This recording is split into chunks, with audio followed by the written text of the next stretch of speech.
It takes away the people watching then. I mean, what's... Yeah. You see some characters. I don't know, I have very mixed opinions there. All right, well, you probably picked up on this story in the past few days, but it is still trending. We're talking about that 18-month-old girl and her parents who were pulled off a plane after she allegedly showed up on a no-fly list. JetBlue says a computer glitch is to blame, and the airline has apologized for the incident.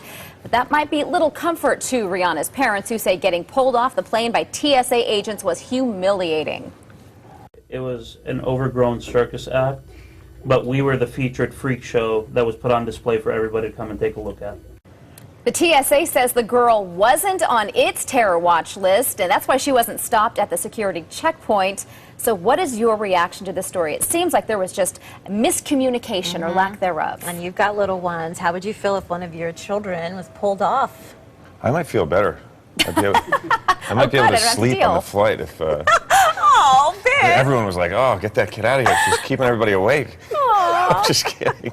I don't know. It's a crazy story. How do you pull an 18-month-old off a flight for being on a watch list? I mean, what was her name? Maybe her name was...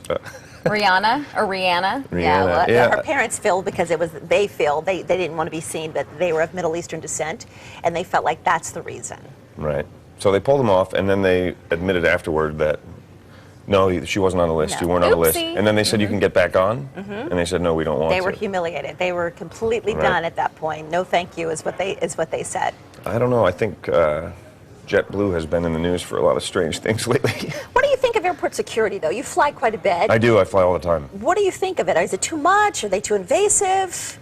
You know, it depends on the day. It doesn't seem like it's always the same, and it depends a lot on the airport. It's not the same everywhere you go, but I think they do a pretty good job. I mean, I fly in and out of New York all the time, and at this point they know me because I'm in there, you know, 5 times a month or something. Right. So maybe it's a little easier for me to get through for that reason, but I think it's pretty good. I think they've gotten really good at it. You know, they stepped it up a lot in the last 10 years, obviously, for obvious reasons. Had to. Yeah. And they've gotten, you know, it's very smooth.